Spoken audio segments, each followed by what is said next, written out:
Hi ನಮಸ್ಕಾರ. ನಾನು doctor ತುಳಸಿ ಪ್ರಸಾದ್. ನನ್ನ ಚಾನಲ್ ಸ್ವಸ್ಥ ಮಣ್ಣು ಸಮೃದ್ಧಿ ಜೀವನಕ್ಕೆ ಸ್ವಾಗತ. ನಾನು ಸುಮಾರು 24 ವರ್ಷದಿಂದ ಪ್ರಾಕ್ಟೀಸ್ ಮಾಡ್ತಾಯಿದ್ದೀನಿ. ಇತ್ತೀಚೆಗೆ ಬಿ ಪಿ, ಸಕ್ಕರೆ ಕಾಯಿಲೆ ಮತ್ತು ಸೊಂಟ ನೋವು, ಬೆನ್ನೋವು ತುಂಬ ಜಾಸ್ತಿ ಆಗ್ತಾಯಿದೆ ಜನಗಳಲ್ಲಿ. ಅವ್ರಿಗೆ ದಿನನಿತ್ಯ ಇಂಥ ಸಮಸ್ಯೆಗಳು ಜಾಸ್ತಿಯಾಗಿ ಅವರ ದಿನನಿತ್ಯದ ಕೆಲಸಗಳನ್ನ ಮಾಡ್ಕೊಳ್ಳೋದಕ್ಕೆ ಅವ್ರಿಗೆ ಸ್ವಲ್ಪ ಕಷ್ಟ ಆಗ್ತಾಯಿದೆ. ಬಿ ಪಿ, ಶುಗರ್ ಅಂತೂ ಮುಂಚೆ ಶ್ರೀಮಂತರ ಕಾಯಿಲೆ ಅಂತ ಹೇಳ್ತಾಯಿದ್ರು. ಆ ಊರಿನ ಯಜಮಾನರು ಅಥವಾ ಈ ಪಟೇಲರು ಈ ರೀತಿ ದೊಡ್ಡ ಮನೆತನಕ್ಕೆ ಸೇರಿದವ್ರಿಗೆ ಬರ್ತಿತ್ತು. ಯಾಕೆಂದರೆ ಅವರು ಐಷಾರಾಮಿ ಜೀವನನ ನಡೆಸ್ತಾಯಿದ್ರು. ಅದರಿಂದ ಅವ್ರಿಗೆ ಬರ್ತಾಯಿತ್ತು. ಕೂತ್ಕೊಂಡು ತಿನ್ನೋವಂಥವ್ರಿಗೆ ಮಾತ್ರ ಬರ್ತಿತ್ತು ಅಂತಿದ್ರು. ಬಟ್ ಈಗ ಏನಾಗ್ಬಿಟ್ಟಿದೆ ಅಂದರೆ ಬಡವನಿಗೂ ಬರ್ತಾಯಿದೆ, ಶ್ರೀಮಂತರಿಗೂ ಬರ್ತಾಯಿದೆ, ದೊಡ್ಡವ್ರಿಗೂ ಬರ್ತಾಯಿದೆ, ಚಿಕ್ಕವ್ರಿಗೂ ಬರ್ತಾಯಿದೆ. ಅದರಲ್ಲೂ ಶುಗರ್ ಅಂತೂ 7 ವರ್ಷ, 8 ವರ್ಷ, 9 ವರ್ಷ ಎಲ್ಲ ಮಕ್ಳಿಗೂ ಬರ್ತಾಯಿದೆ. ಈಗಂತೂ ಅವಕ್ಕೆಲ್ಲ ಇನ್ಸುಲಿನ್ ತಗೊಳ್ಳೇಬೇಕು. ಬಿ ಪಿ 23-24 ವರ್ಷದಂತೂ ಈಗ ಕಾಮನ್ ಆಗಿ ಆಗ್ತಾಯಿದೆ. ಯಾರೇ ತಲೆನೋವು ಅಂತಂದರೂ ಸದ್ಯ ಬಿ ಪಿ ಅಂತ ಚೆಕ್ ಮಾಡಿಸ್ಕೋಬೇಕು. ರೀಸಸ್ಸು ಬಾಯಾರಿಕೆ ಜಾಸ್ತಿ ಆಯ್ತಾಯಿದೆ ಅಂದ ತಕ್ಷಣ ನಾವು ಸಡನ್ನಾಗಿ ಸಕ್ಕರೆ ಚೆಕ್ ಮಾಡ್ತಾಯಿರ್ತೀವಿ. ಇದು ಯಾಕೆ? ಮುಂಚೆ ಇರಲಿಲ್ವಾ? ಆವಾಗಲೂ ಊಟ ತಿನ್ನೋಕ್ಕೆ ಅವತ್ತಿನ ಕಾಲದಲ್ಲಿ ಸ್ವಲ್ಪ ಸಮಸ್ಯೆ ಇತ್ತಂತೆ. ನಮ್ಮ ತಾತ ಅಜ್ಜ ಹೇಳೋರು ಏನು ಹೇಳೋರು ಅಂದರೆ, ಶ್ರೀಮಂತರುಗಳು ಮಾತ್ರ ಅನ್ನ ತಿಂತಾಯಿದ್ರು. ಊಟ ಮಾಡಿಬಿಟ್ಟು ಅನ್ನನ ತಿಂದಿದ್ದೀವಿ ಅಂತ ತೋರಿಸ್ಕೊಳ್ಳೋಕ್ಕೆ ಮೀಸೆ ಮೇಲೆ ಅಗಳನ್ನ ಅಂಟಿಸ್ಕೊಬರೋರಂತೆ. ಅವರು ಶ್ರೀಮಂತರು ಅಂತ. ಅವತ್ತು ಅಂಥ ಕಷ್ಟ ಇತ್ತು. ಇವತ್ತು ಅಂಥ ಸಮಸ್ಯೆ ಇಲ್ಲ. ಊಟ, ಯಾವುದೇ ಆದಂತಹ ಪೌಷ್ಟಿಕ ಆಹಾರಗಳನ್ನ ಪ್ರತಿಯೊಬ್ಬರು ತಗೋತಾ ಇದ್ದಾರೆ. ಆದ್ರೂ ಕಾಯಿಲೆ ಬರ್ತಾಯಿದೆ. ಯಾಕೆ? ಹಿಂದೆ ಹೊಲ್ತವು ಯಾವುದೋ ಒಂದು ಸೊಪ್ಪು ಸೆದೇನೋ ಕೂಯ್ಕೊಂಡು ಊಟ ತಿನ್ಕೊಳ್ಳೋರು. ಆವಾಗಲೂ ಕಾಯಿಲೆ ಬರ್ತಿದ್ದಿಲ್ಲ. ಹೊಟ್ಟೆ ತುಂಬ ಊಟನೇ ಇರ್ತಿದ್ದಿಲ್ಲ. ಆಗ ಸಮಸ್ಯೆಗಳು ಕಡಿಮೆ ಇರ್ತಿತ್ತು. ಈಗಂತೂ ಸಕ್ಕರೆ ಕಾಯಿಲೆ, ಬಿ ಪಿ ಕಾಯಿಲೆ ಅಂತೂ ಪ್ರತಿಯೊಬ್ಬರ ಮನೇಲೂ ಐತೆ. 90% ಅಂತೂ ಗ್ಯಾರಂಟಿ. ಯಾಕೆ ಈ ಸಮಸ್ಯೆ ಬಂತು? ಯಾರು ಕೇಳಿದ್ರೆ ಏನು ಹೇಳ್ತೀರಿ? ಊಟ ಸರಿ ಇಲ್ಲ ಸರ್, ಅಕ್ಕಿ ಸರಿ ಇಲ್ಲ, ಅಥವಾ ಇನ್ನೊಂದು ನಾವು ಮಾಡ್ತಾ ಇರೋ ಎಲ್ಲ ಔಷಧಿ ಹೊಡೆದು, ಗೊಬ್ಬರ ಹೊಡೆದು ತಿಂದು ಈ ಥರ ಬರ್ತಾಯಿದೆ ಅಂತೀರಿ. ಯಾಕೆ? ಹಾಗಾದ್ರೆ ಗೊಬ್ಬರ ಹಾಕ್ತಾನೆ ಬೆಳೆಯೋಕ್ಕಾಗಲ್ವಾ ಅಂತ ಮತ್ತೆ ನಾನೇನಾದ್ರು ನಿಮ್ಮನ್ನು ಕೇಳಿದಾಗ ಸಾಮಾನ್ಯವಾಗಿ ನೀವೇನು ಹೇಳ್ತೀರಿ? ಸರ್, ಗೊಬ್ಬರ ಹಾಕಲಿಲ್ಲ ಅಂದರೆ ಏನೂ ಬೆಳೆಯೋದೇ ಇಲ್ಲ. ಗೊಬ್ಬರ ಹಾಕಲಿಲ್ಲ ಅಂದರೆ ಏನು ಬೆಳೆಯಲ್ಲ. ಮತ್ತು ಕಾಡು, ಈ ಅರಣ್ಯ, ಬೆಟ್ಟ, ಗುಡ್ಡಗಳ ಮೇಲೆಲ್ಲ ಯಾರು ಔಷಧಿ ಹೊಡೆಯಲ್ಲ, ಗೊಬ್ಬರ ಹಾಕಲ್ಲ, ಅವು ಬೆಳೀತದೆ. ಇಲ್ಲಾಕೆ ಬೆಳೆಯಲ್ಲ? ಹಂಗೆ ಕೇಳಿದ ತಕ್ಷಣ ನಿಮ್ಮಲ್ಲಿ ಬರೋದು ಒಂದೇ ಉತ್ತರ, ಗೊತ್ತಿಲ್ಲ ಸರ್, ನೀವು ಹೇಳಿ ಅಂತೀರಿ ಅಲ್ವಾ? ಯಾಕೆ ಅಂತ ಅಂದರೆ, ಹಿಂದೆ ಏನು ಮಾಡ್ತಾಯಿದ್ರು, ಕೊಟ್ಟಿಗೆಯಿಂದ ಉತ್ಪತ್ತಿ ಆಯ್ತಾಯಿದ್ದಂಥ ಸಗಣಿ, ಗಂಜಲ, ಸೊಪ್ಪು ಈಗಳನ್ನೆಲ್ಲ ಏನು ಮಾಡ್ತಾಯಿದ್ರು, ಭೂಮಿಗೆ ಸೇರಿಸಿ ಫಲವತ್ತತೆ ಮಾಡಿ ಬೆಳೀತಾಯಿದ್ರು. ಅವಾಗೇನಾಯ್ತಿತ್ತು, ಕಾಯಿಲೆ, ಈ ಥರ ಸಕ್ಕರೆ ಕಾಯಿಲೆ, ಬಿ ಪಿ ಕಾಯಿಲೆಗಳು ಯಾವುದೂ ಇರ್ತಿರ್ಲಿಲ್ಲ. ನ್ಯಾಚುರಲ್ಲಾಗಿ ಏನು ಬೆಳೀತೋ ಅದನ್ನು ತಿಂತಾಯಿದ್ರು. ಹಂಗಂತ ಕೇಳಿದ ತಕ್ಷಣ ಮತ್ತೆ ಇನ್ನೊಂದು ಕ್ವಶನ್ ಉತ್ಪತ್ತಿ ಐತೆ. ಸಾರ್, ಗೊಬ್ಬರ ಹಾಕಲಿಲ್ಲ, ಯೂರಿಯಾ ಹೊಡಿಲಿಲ್ಲ ಅಂತಂದರೆ ಭತ್ತ ಬೆಳೆಯೋಕ್ಕಾಗಲ್ಲ, ರಾಗಿ ಬೆಳೆಯೋಕ್ಕಾಗಲ್ಲ, ಇಡೀ ದೇಶಕ್ಕೆಲ್ಲ ಕೊಡೋಕ್ಕಾಯ್ತದೆ ಸರ್, 5 ಮೂಟೆ 10 ಮೂಟೆ ಬೆಳ್ಕೊಂಡು.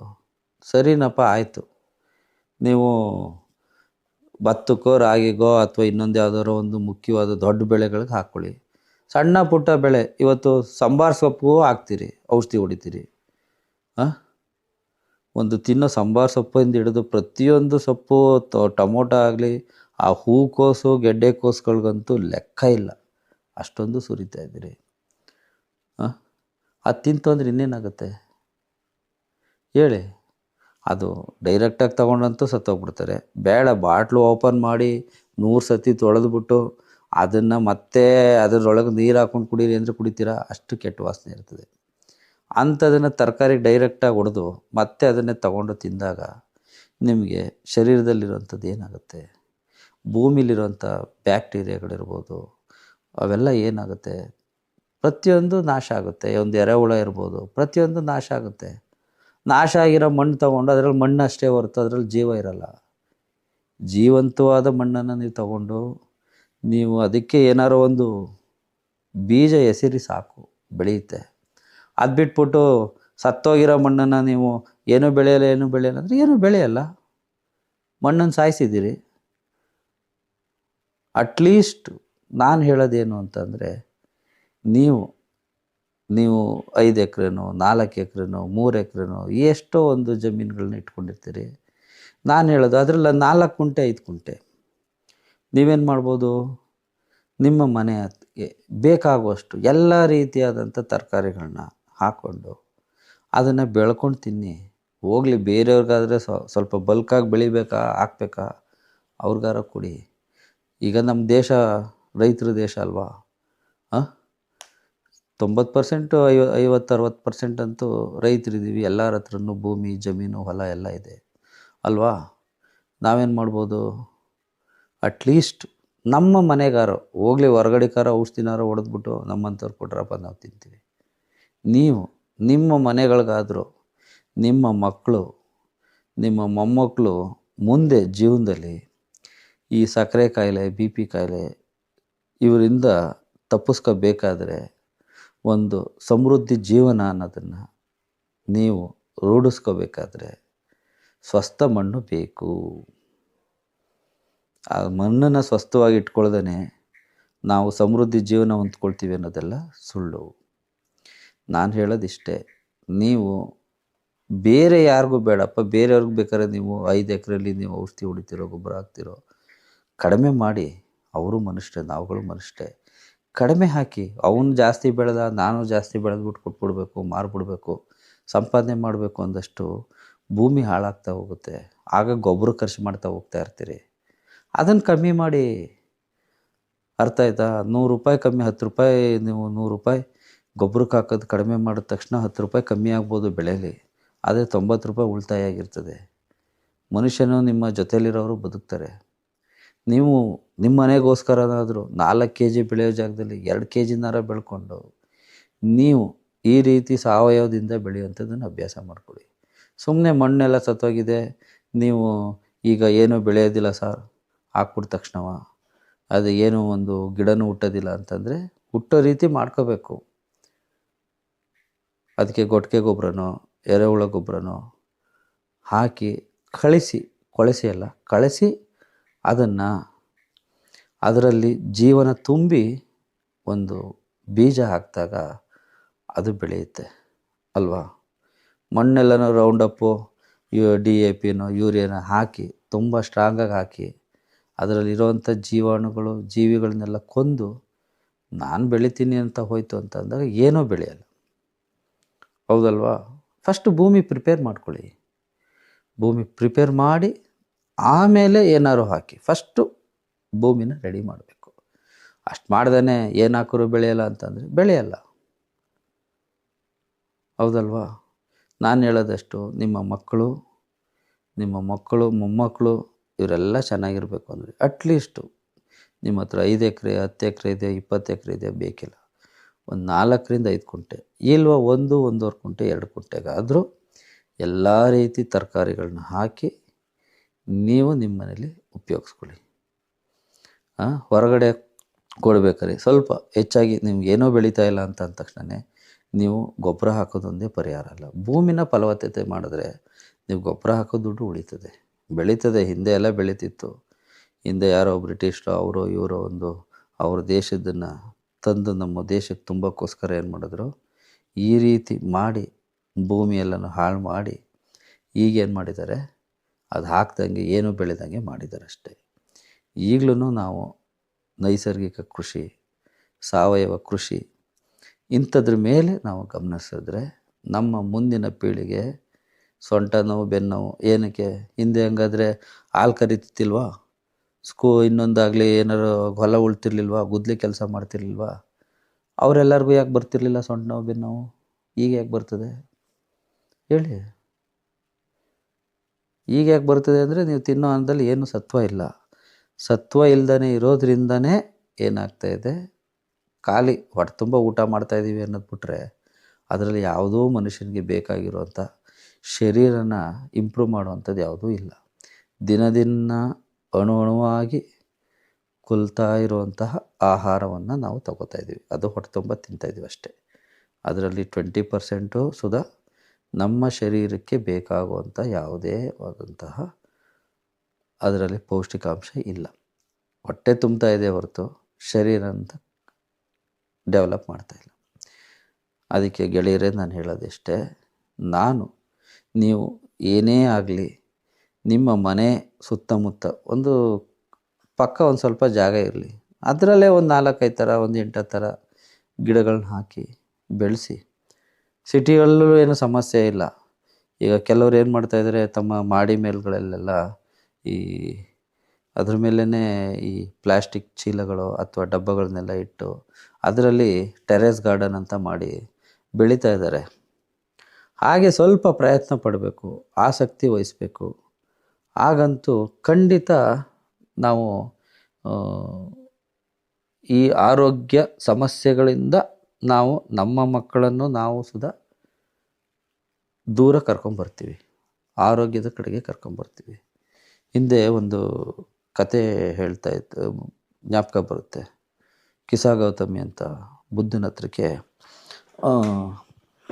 ಏನು ಮಾಡ್ತಾಳೆ, ತನ್ನ ಮಗು ಏನೋ ಬಾವಿಗೋ ಏನೋ ಬಿದ್ದೋ ಅಥವಾ ಹಾವೋ ಇವು ಕಚ್ಚಿ ಏನೋ ತೀರೋಗ್ಬಿಟ್ಟಿರ್ತದೆ. ಅಕ್ಕಪಕ್ಕದವ್ರು ಹೇಳ್ತಾರೆ, ಹೋಗಿ ಅವರು ಮಹಾಪುರುಷರು, ಅವ್ರ ಹತ್ರ ಕರ್ಕೊಂಡೋಗಿ ಅವ್ರು ಖಂಡಿತ ನಿಮ್ಮ ಮಗುನ ಹುಷಾರು ಮಾಡ್ತಾರೆ, ಬದುಕಿಸ್ತಾರೆ ಅಂತ. ಆಗ ಆ ತಾಯಿ ಏನು ಮಾಡ್ತಾಳೆ, ಪಾಪ ಹೊತ್ಕೊಂಡು ಬುದ್ಧನ ಹತ್ರಕ್ಕೆ ಕರ್ಕೊಂಬರ್ತಾಳೆ. ಕರ್ಕೊಬಂದು, ಸ್ವಾಮಿ ನನ್ನ ಮಗನ ಕಾಪಾಡಿ ಅಂತಾಳೆ. ಅವರು ಅದು ನಿಮಗೆಲ್ಲ ಗೊತ್ತು ಈ ಕತೆ, ಆದರೆ ಯಾಕೆ ಹೇಳ್ತಾ ಇದ್ದೀನಿ ಅಂದರೆ ಈಗ ಸದ್ಯಕ್ಕೆ ಇದು ಪ್ರಸ್ತುತ. ಆವಾಗ ಏನು ಮಾಡ್ತಾರೆ, ಬುದ್ಧ ಹೋಗಿ ಸಾವಿಲ್ದ ಮನೇಲಿ ಸಾಸಿವೆ ತೊಗೊಂಬರೋಗು ಅಂತ ಹೇಳಿ ಕಳಿಸ್ತಾಳೆ. ಪಾಪ ತಾಯಿ ಅಷ್ಟೇನ ಅಂದ್ಬಿಟ್ಟು ಓಡೋಗ್ತಾಳೆ. ಪ್ರತಿಯೊಂದು ಮನೆ, ಸಾವಿಲ್ದ ಮನೆ ಯಾವುದಿದೆ, ಅಣ್ಣನೋ ತಮ್ಮನೋ ಅಕ್ಕನೋ ತಂಗಿನೋ ದೊಡ್ಡಪ್ಪನೋ ಚಿಕ್ಕಪ್ಪನೋ ಚಿಕ್ಕಮ್ಮನೋ ಯಾರೋ ಒಬ್ಬರು ಮನೆಯಲ್ಲಿ ತೀರೋಗಿರ್ತಾರೆ. ಎಲ್ಲರೂ ಸಾಸಿವೆ ಕೊಡೋಕೆ ಬರ್ತಾರೆ, ಆದರೆ ಇವಳು ಸಾವಿಲ್ದ ಮನೆ ಅಂದ ತಕ್ಷಣ ಎಲ್ಲರ ಮನೇಲೂ ಸಾವು ಇದ್ದೇ ಇರ್ತದೆ. ಆದರೆ ಅದೇ ಪರಿಸ್ಥಿತಿ ಇವತ್ತು ಬುದ್ಧ ಏನಾರು ಅವರು ಬದುಕಿದ್ದಿದ್ರೆ, ಗೌತಮಿ ಅಂತವಳು ಏನಾರು ಹೋಗಿದ್ದಿದ್ರೆ ಸಾವಿಲ್ದ ಮನೆ ಅಂತ ಸಾಸಿವೆ ಕೇಳ್ತಿರ್ಲಿಲ್ಲ. BP ಶುಗರ್ ಇಲ್ದಿರೋ ಮನೇಲಿ ಸಾಸಿವೆ ತಗೊಂಬ ಅಂತ ಹೇಳ್ತಾಯಿದ್ರು. ತರೋಕ್ಕಾಗದೇ ಇರೋ ಪರಿಸ್ಥಿತಿ ಇವತ್ತಾಗಿದೆ. ಮುಂದೆ ನಮ್ಮ ಪೀಳಿಗೆ, ನಮ್ಮದೇನೋ ಸರಿ, ನಮ್ಮ ಮಕ್ಕಳು ಮೊಮ್ಮಕ್ಕಳು ಈ ಒಂದು ವ್ಯೂಹದಿಂದ ಆಚೆಗೆ ಬರಬೇಕು ಅಂದರೆ ನೀವು ಪ್ರಯತ್ನ ಪಡಲೇಬೇಕು. ಅಟ್ಲೀಸ್ಟು ಏನೋ ಜಮೀನಿಲ್ಲ ಅಂದವ್ರಿಗೇನೋ ಏನು ಬೇಕಾದ್ರೂ ಹೇಳ್ಬೋದು. ಆದರೆ ಎಲ್ಲ 5 ಎಕರೆ 10 ಎಕರೆ 20 ಎಕರೆ ಅದ್ರ ಜೊತೆಗೆ ಬೇಕಾದಷ್ಟು ಬಿಸ್ನೆಸ್ಸು, ಅಷ್ಟು ಆಳು ಕಾಳುಗಳೆಲ್ಲ ಇಟ್ಕೊಂಡು ವ್ಯವಹಾರ ಮಾಡ್ತಾರೆ. ನಿಮ್ಮ ಆರೋಗ್ಯದ ಬಗ್ಗೆ ಯಾಕೆ ನೀವು ಜವಾಬ್ದಾರಿ ತಗೊಳ್ಳಲ್ಲ ಹೇಳಿ? ನಿಮ್ಮ ಮಕ್ಕಳ ಬಗ್ಗೆ ಜವಾಬ್ದಾರಿ ಇಲ್ಲ. ಲಕ್ಷಗಳ ಹಿಂದೆ ಹೋಗ್ತಾ ಇದ್ದೀರಿ, ಆರೋಗ್ಯವನ್ನು ಅಲಕ್ಷ್ಯ ಮಾಡ್ತಾಯಿದ್ದೀರಿ. ಅದಕ್ಕೆ ಸ್ನೇಹಿತರೆ ನಾನು ಹೇಳ್ತೀನಿ, ದಯವಿಟ್ಟು ನೀವು ನಿಮ್ಮ ಆರೋಗ್ಯ, ನಿಮ್ಮ ಮಕ್ಕಳ ಮೊಮ್ಮಕ್ಕಳ ಅವರ ಭವಿಷ್ಯ ಇವೆರಡು ಆರೋಗ್ಯದ ಮೇಲೆ ಇದೆ. ಇವತ್ತು ದುಡ್ಡು ಎಲ್ಲರೂ ಸಂಪಾದನೆ ಮಾಡ್ತಾಯಿದ್ದಾರೆ, ಪ್ರತಿಯೊಬ್ಬರು ಸಂಪಾದನೆ ಮಾಡ್ತಾಯಿದ್ದಾರೆ, ಆದರೆ ಆರೋಗ್ಯನ ಮರಿತಾ ಇದ್ದಾರೆ. ನಾನು ಹೇಳೋದಿಷ್ಟೇ, ನೀವು ಆರೋಗ್ಯದ ಗಮನ ಕೊಡಿ. ನಿಮ್ಮ ಪೀಳಿಗೆಗೆ ಇದನ್ನು ಪಾಠ ಮಾಡಿ. ಯಾವ ರೀತಿ ಇದನ್ನು ತರಕಾರಿ ಬೆಳೆಸೋದಾಗಲಿ, ಅದನ್ನು ಗೊಬ್ಬರ ಹಾಕಿ, ಗೊಬ್ಬರ ಅಂದರೆ ಸಾವಯವ ಗೊಬ್ಬರ ಹಾಕಿ ಅದನ್ನು ಬೆಳೆಸಿ ಅವ್ರಿಗೆ ತಿನ್ನಿಸಿ ಅದನ್ನು ಕಲಿಸಿ. ಆವಾಗಷ್ಟೇ ನಮ್ಮ ಮುಂದಿನ ಪೀಳಿಗೆ ಖಂಡಿತ ಚೆನ್ನಾಗಿರುತ್ತೆ. ಆಯುಷ್ಯು ಆರೋಗ್ಯ ಎಲ್ಲ ಚೆನ್ನಾಗಿ ಇಂಪ್ರೂವ್ ಆಗುತ್ತೆ. ಹಾಗೆ ಸ್ನೇಹಿತರೆ, ನಾನು ಹೇಳೋದಿಷ್ಟೇ, ಇನ್ನೂ ತುಂಬ ಇನ್ಫಾರ್ಮೇಷನ್ನ ನಾನು ಹೇಳ್ತಾ ಹೋಗ್ತೀನಿ. ಅದನ್ನು ನಿಮ್ಮ ಸ್ನೇಹಿತರಿಗೂ ಮತ್ತು ನಿಮ್ಮ ಗೆಳೆಯರಿಗೂ, ನಿಮ್ಮ ಅಕ್ಕಪಕ್ಕದವ್ರಿಗೂ, ಸಂಬಂಧಿಕರುಗಳಿಗೂ ಇದನ್ನು ತಿಳಿಸಿ. ಅವರು ಕೇಳಲಿ, ಅವರು ಆರೋಗ್ಯನ ಇಂಪ್ರೂವ್ ಮಾಡ್ಕೊಳ್ಳಿ. ಹಿಂಗಾಗಬೇಕು ಅಂತಂದರೆ ಇದನ್ನು ಸಬ್ಸ್ಕ್ರೈಬ್ ಮಾಡಿ, ಅದನ್ನು ಶೇರ್ ಮಾಡಿ ಅವ್ರಿಗೆ. ಹಾಗಾದಾಗಷ್ಟೇ ನಿಮ್ಮ ಆರೋಗ್ಯ, ನಿಮ್ಮ ಕುಟುಂಬದವರು, ನಿಮ್ಮ ಸಂಬಂಧಿಕರು, ನಿಮ್ಮ ಸ್ನೇಹಿತರು ಅವರ ಆರೋಗ್ಯ ಚೆನ್ನಾಗಿರ್ತದೆ. ಹಾಗಾಗಿ ನೀವು ಮೊದಲು ಮಾಡಬೇಕಾಗಿರೋದು ಇದನ್ನು ಶೇರ್ ಮಾಡಬೇಕು, ಸಬ್ಸ್ಕ್ರೈಬ್ ಮಾಡಿದ್ರೆ ಇದಕ್ಕಿಂತನೂ ಇನ್ನೂ ಉತ್ತಮವಾದಂತಹ ನಾನು ವಿಚಾರಗಳನ್ನ ನಿಮಗೆ ತಿಳಿಸ್ತಾ ಇರ್ತೀನಿ. ದಯವಿಟ್ಟು ನೀವೇನು ಮಾಡಬೇಕು, ಇದನ್ನು ಸಬ್ಸ್ಕ್ರೈಬ್ ಮಾಡಿ, ಶೇರ್ ಮಾಡಿ. ನಿಮಗೆ ಇನ್ನೂ ಒಳ್ಳೊಳ್ಳೆ ವಿಚಾರಗಳನ್ನ ನಾನು ನಿಮ್ಮ ಮುಂದೆ ತರ್ತೀನಿ. ಧನ್ಯವಾದಗಳು.